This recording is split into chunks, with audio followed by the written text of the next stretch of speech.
Oh, this is physically. insane. Let's do it. So, William, Yep. William! are you there? Can you hear us? Oh, I'm here, yeah. Okay, so I'm just going to hold and then I'll just let you know when you've got your last question, if you don't mind. Sure, no problem. Okay, so just down the lens. Okay, to answer. Thank you very much, and we are recording. Perfect. So, Ezra, how are you? And Claudia, how are you as well? Very well. Thanks for asking. How are you? Good.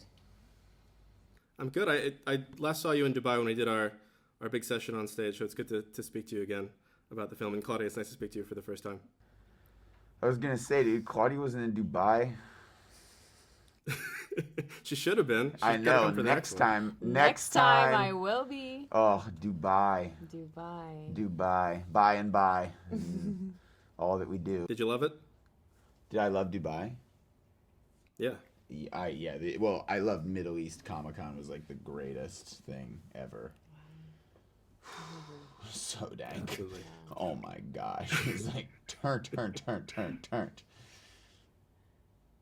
So, getting into this film, Claudia, obviously you're joining the cast here.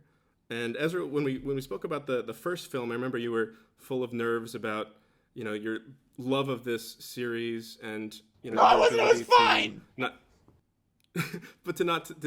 You're worried about screwing it up. So how differently were you mentally in approaching this sequel? And what was the most fulfilling part about this film in particular for each of you? This time I was just super confident, man. I had no nerves ever. It was so brave and so smart and cool. And I'm not even a nerd anymore. I'm just a cool guy. I'm just yeah. So totally different. Definitely no nerves. I'm never nervous anymore because you can't even see me now. So you don't realize if you saw me. Because we're doing the interview on the phone. But if you saw me, you'd be like, oh my gosh, it's a totally different guy now. He's not even nerdy or nervous or anything that starts with N-E-R. Well, Claudia, what was the most fulfilling part for you about entering this world? Of course, JK. And Ezra Miller. Our connection, the relationship that Nagini and Credence have is so beautiful, and I cherish every single moment that we were on set. And it's how did you two so prepare for this role together, get to know each other? Such a brilliant. What was that?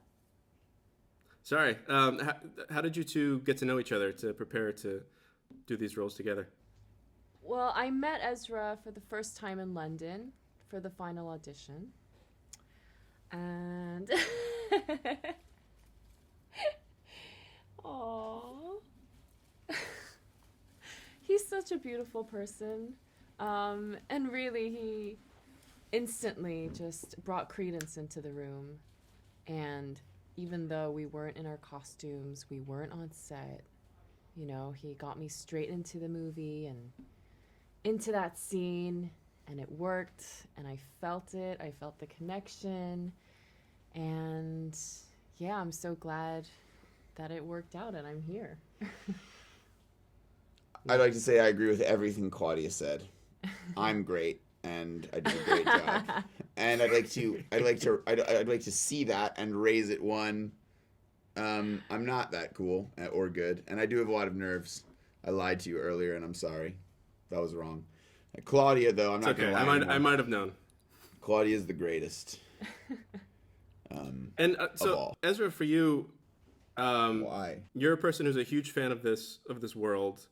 You are a nerd at the end of the day, but you're also someone who has a growing fan base himself. So, how has your relationship with fandom changed the more your own fan base grows, and the more attention you get in that direction? So I'm trying to change it. I'm trying to change the wording.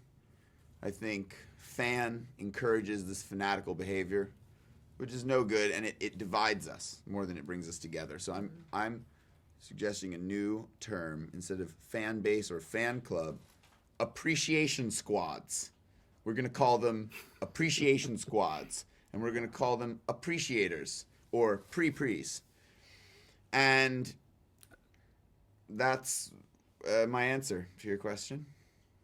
William, we've sort of run out of time to be honest. Gosh, dang it, William. It's all my fault. I'm sorry. It's not your fault. It was a pleasure speaking with you both. It's not your fault. Thank you. Thanks, William. Goodbye, William.